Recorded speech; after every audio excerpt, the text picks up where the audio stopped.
Hello, bachcho. Let's have a look at this question which says the following equilibrium is established when hydrogen chloride is dissolved in acetic acid.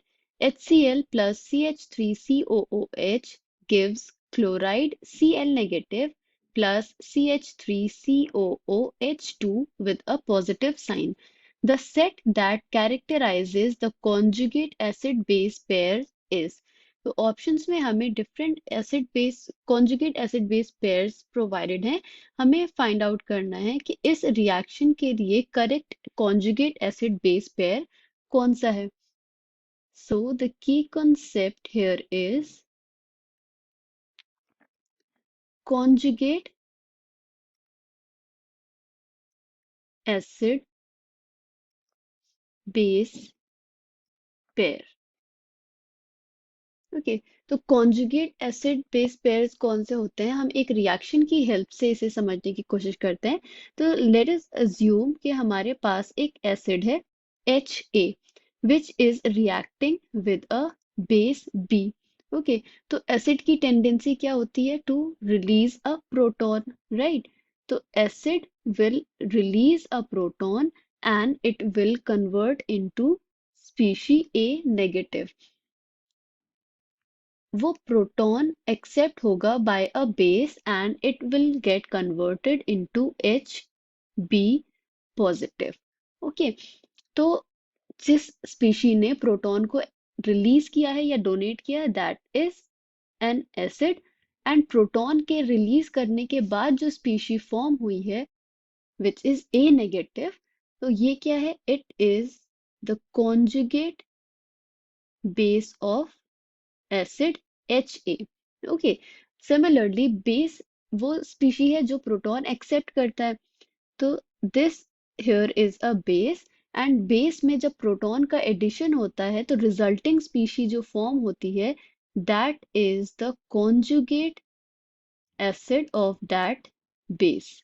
Okay, तो ये acid base pairs हैं which are forming their respective conjugate base and conjugate acid। अब इसमें pairs कौन से हैं, ये acid जो कि प्रोटॉन लूज करने के बाद इसने A नेगेटिव स्पीशी फॉर्म की है, this is its conjugate base.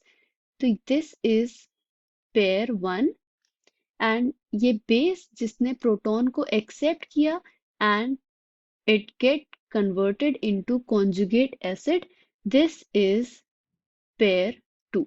So these are conjugate acid base pairs। अब रिएक्शन जो हमें प्रोवाइडेड है हम उसमें देख लेते हैं। So the reaction given to us is HCl plus CH3COOH। It is forming Cl negative plus CH3COOH2 with a positive sign। Okay, तो अब स्पीशीज में अगर हम देखें तो फर्स्ट रिएक्टेंट क्या है, HCl, एंड HCl कन्वर्ट हो रहा है into Cl negative which is chloride ion. तो इन दोनों में डिफरेंस क्या है, प्रोटॉन का, एंड प्रोटॉन रिमूव हो रहा है। तो जो स्पीशी प्रोटॉन को रिमूव कर रही है या डोनेट कर रही है that is acid, and proton के रिमूवल के बाद जो स्पीशी है resulting species which is Cl negative, ये होगा conjugate base of acid HCl। This will be the conjugate base. अब CH3COOH एंड CH3COOH2 पॉजिटिव में अगर हम देखें तो इसमें भी एक प्रोटॉन का डिफरेंस है दोनों स्पीशीज में, बट यहाँ पे एडिशन ऑफ प्रोटॉन हो रहा है। तो एडिशन ऑफ प्रोटॉन कहाँ होता है, बेस में, एंड बेस में जब प्रोटॉन का एडिशन होके जो रिजल्टिंग स्पीशी फॉर्म होती है that is known as conjugate acid of that base। Okay, तो ये कॉन्जुगेट एसिड एंड बेस हमने आइडेंटिफाई कर लिए। हम पेयर्स देख लेते हैं। सो दिस एसिड एंड इसकी जो रिजल्टिंग स्पीशी है जो प्रोटॉन के रिमूव होने के बाद डोनेट करने के बाद जो फॉर्म हुई है this is pair one, and ये बेस, एंड जो इसने प्रोटॉन के एडिशन के बाद जो स्पीशी फॉर्म की that is pair two. Okay, तो ये दो पेयर्स हैं कॉन्जुगेट एसिड एंड बेस के। ऑप्शंस में हम देख लेते हैं which option matches the answer. तो option number D, which is HCl and Cl. So HCl and Cl negative are the pair 1, and CH3COOH2 this species, and CH3COOH this species is pair 2. So the set that characterizes the conjugate acid base pairs is option number D. I hope you understood it well. Thank you and best of luck.